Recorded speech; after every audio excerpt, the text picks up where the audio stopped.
Alright, so flight na naman tayo. Magre-repair tayo ng UPS. Ito, walang power. Try nating putingtingin to kung ano yung problema nito. Ayan na, bubuksan natin. At nang masilip natin kung anong magiging problema nito.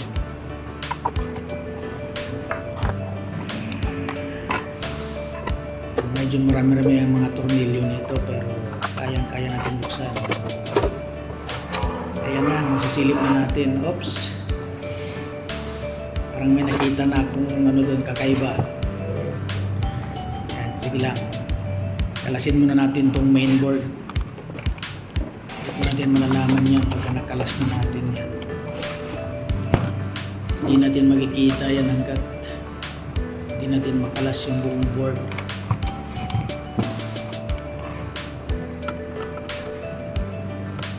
At dito rin ay marami-rami din mga tornilyo din to. Yan yung control board niya. Una nating binaklas. Susunod natin itong pinaka main board. Marami-rami din mga connections yan sa output at saka sa battery terminals. At meron din sa AC, from AC charging. Kakalasin din natin isa-isa yan. At yan na, pag nabunot na natin yung board, yan na natin makita kung ano yung dahilan bakit siya may sakit. Ano Doc? Oo, ayan na, nakita ko na yung sunog na coil. Yung tinatawag natin toroidal coil. Ayan mga IGBT, mga MOSFETs na yan, diodes. Ayan, isa din yan ang dahilan kung bakit siya nasunog.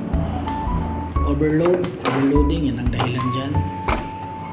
Tapos once nasunog na yung pinaka-coil niya, ayun na, magkakaroon na ng mga problema yan.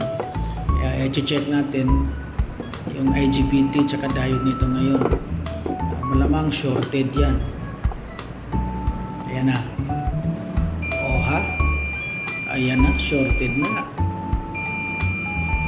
Shorted. Dapat hindi tutunog ng ganyan yan.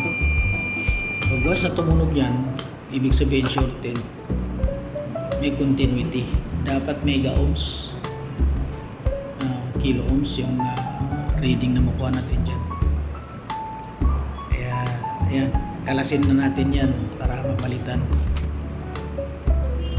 Marami naman tayo dyan, meron naman tayong mga board dyan na pwedeng pagkahuyan.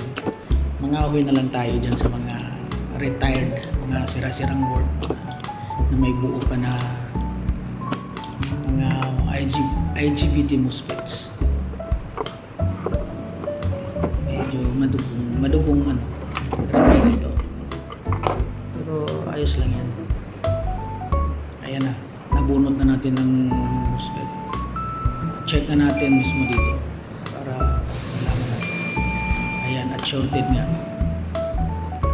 nga mga kaibigan. nahuli na siya. At hindi pa yan, meron pang iba yan. At meron pa yung nakita natin kanina na toroidal coil sa output side.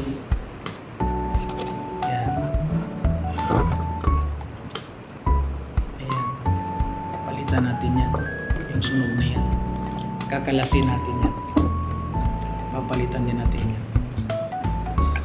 At yan naman ay may reading. I-check natin yung reading ng coil kung ilang ohms. Makikita natin yan kung ilang ohms yung ano na yan, yung coil na yan.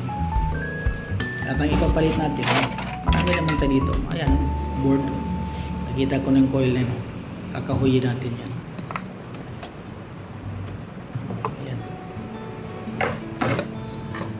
So, i-check natin kung ilang ohms itong sunog. Ayan. 2 ohms. 5.2 lang. ohms lang. Kaya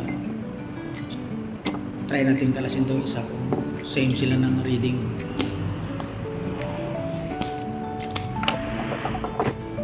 Pag same ng reading, ayan, pwede na natin ikabit yan. Kasi same naman sila ng ng pins configuration. Dalawang paa lang naman yan eh. Yung apat niyan, pang patibay lang yan para hindi siya basta-basta matanggal. Diba? Sasalpak na natin.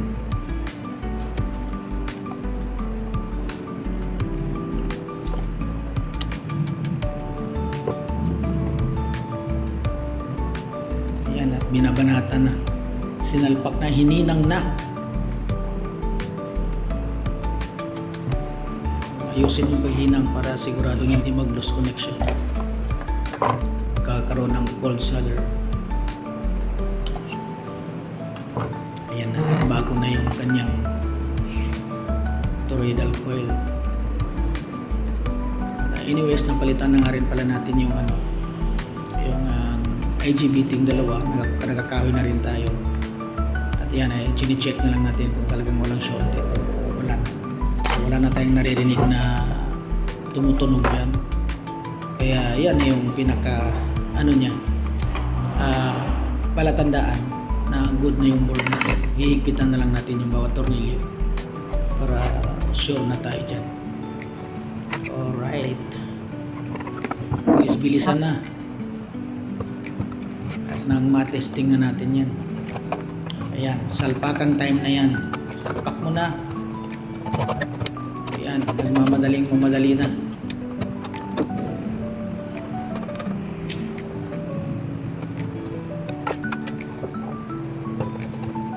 Siguraduhin walang sumayad sa board. Ka-grounded sa body ground. Ayan, isalpak na rin yung control board. Right. Sige. Bilisan ang pagsalpak. Ayan, sa mga magre-repair ng UPS, medyo madugo ang pag-repair nito dahil isang pagkakamali mo rito, wala nang wait to. Pag saksak mo nito, pag on mo nito at may shorted o meron kang maling pyesa na naisalpak, baliktad yung configuration mo ng pagsalpak ng bawat parts, especially sa capacitor, diodes. Ayan. And isa pa yung battery terminal, silipin maigi kung tama yung pagsasaksakan mo, kung nasa positive at sa negative terminals ka ba. Mamaya pagka nagkabaliktad, ayan na, ayun, may power na. Ha? Ayan, susukatan na natin ngayon yung power niya habang pa siya, battery operated pa, hindi pa nakasaksak yung pinaka AC supply. Tingnan natin kung ilang voltahe ang meron. Ayun, 230 volts AC. Ayan, so meron na siyang power output.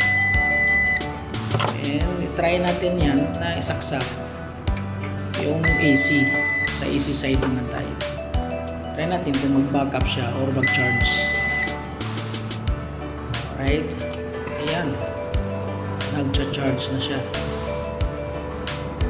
Susukatan din natin ulit yan kung same yung voltage na inilabas niya habang naka-AC charge siya. Ayan. At 230. Ayan, nagbabago Ayan. Huwag lang ang saksak siguro.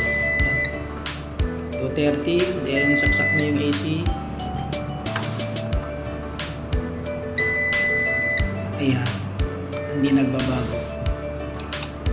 230 pa rin, 230 volts pa rin. So, good na good. At yan ay tatakpan na natin. Dadamitan na natin para hindi ginawin. So, shutdown muna yung unit. Proper shutdown. Baka masira yung software. Walang software, hindi naman CPU yan eh. Ayan, sasalpakan na natin ang cover. Para ma-deliver na. Lalamove ay baya move on.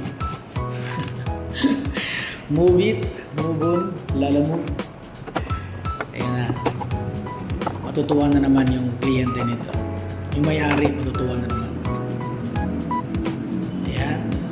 Double check ulit natin. Power.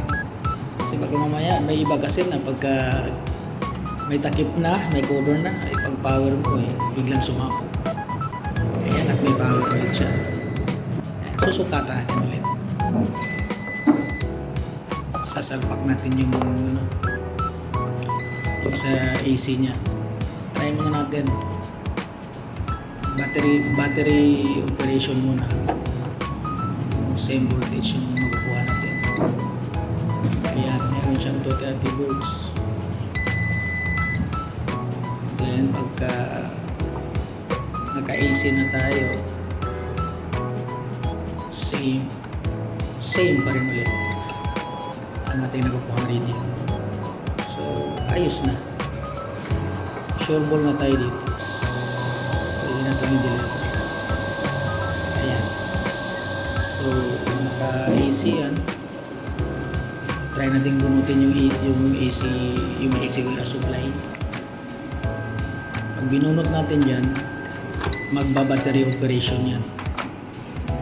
Tutunog, umiiyak, and ayan, nakikita natin yung sign, naka-battery siya. Battery yung nagsusupply sa inverter, at magkakaroon tayo ng supply na output voltage to 29 to 30 volts. Pag sinaksakan natin ulit yan ng AC, Meralco, so makikita natin dapat dun sa likod, sa panel niya, magcha-charge ulit yung battery. Ayan. So from AC to battery charging to inverter. Ayan. So ayan, at okay na siya. Alright.